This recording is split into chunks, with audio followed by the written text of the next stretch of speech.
Hai, Assalamualaikum warahmatullahi wabarakatuh. Apa kabar anak-anak? Ustazah harapkan anda semua berada dalam keadaan sihat, sejahtera selalu. Ya. Baiklah, untuk siri video PDPC kali ini, Ustazah akan membincangkan mengenai satu tajuk daripada tingkatan 1 di bawah bidang hadis, iaitu jihad dalam Islam.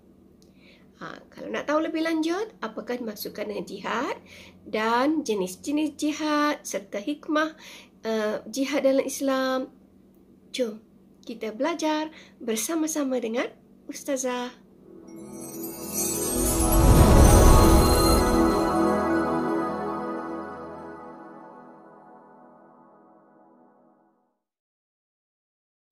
Sebelum kita teruskan pembelajaran kita untuk kali ini, mari kita lihat dahulu apakah objektif pembelajaran kita.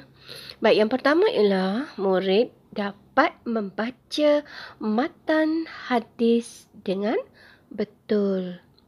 Yang kedua, memberikan maksud hadis secara ringkas. Ketiga, menyatakan pengertian jihad dari segi bahasa dan istilah. Yang keempat, menjelaskan kelebihan berjihad di jalan Allah.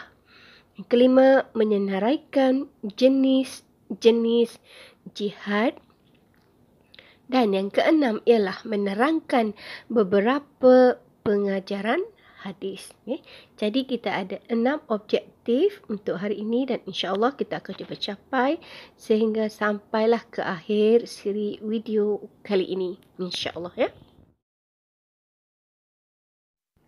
Baiklah murid-murid, sekarang mari kita lihat matan hadis ya.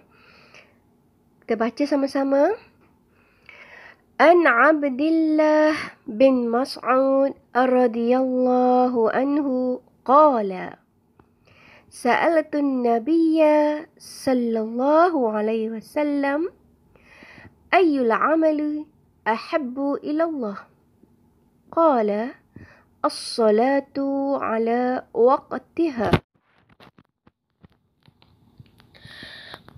qala summa ayyu قال بر الوالدين قال ثم أي قال الجهاد في سبيل الله. Okey, macam mana anak-anak? Boleh baca bersama dengan Ustazah? Okay, kita cuba sekali lagi ya. An Abdullah bin Mas'ud radhiyallahu anhu qala Sa'altu an-nabiyya sallallahu alaihi wasallam ayyul 'amali ahabbu ila Allah qala as-salatu ala waqtiha qala summa ayyu qala birrul walidain qala summa ayyu qala al-jihadu fi sabilillah. Maksudnya, Abdullah bin Mas'ud radhiyallahu anhu berkata, saya bertanya kepada Rasulullah sallallahu alaihi wasallam, amalan manakah yang paling disukai oleh Allah Subhanahu wa taala? Baginda bersabda, solat pada waktunya.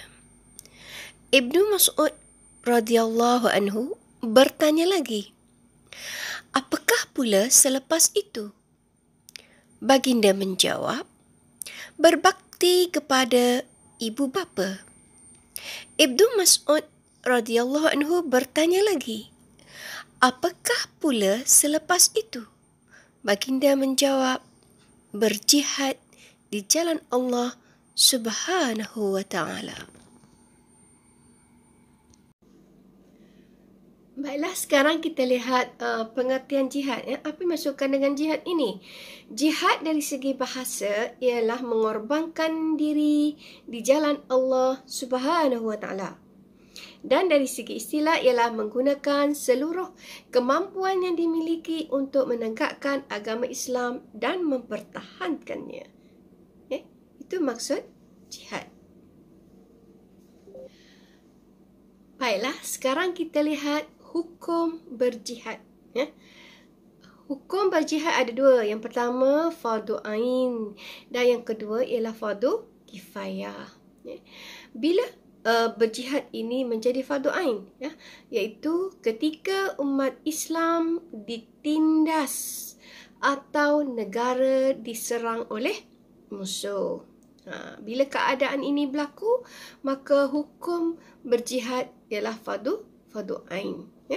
Okey, baik. Kemudian fardu kifayahnya ialah apabila negara berada dalam keadaan aman, kita umat Islam sebahagian besar daripada kita hendaklah bersiap siaga untuk menjaga keselamatan negara daripada pencerobohan musuh, kekacauan ataupun pemberontakan.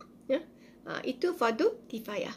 Sebahagian daripada kita kena bersiap sedia. Contohnya seperti sekarang lah, kita ada askar, kita ada polis yang menjaga keamanan negara. Masuk di bawah fardu kifayah.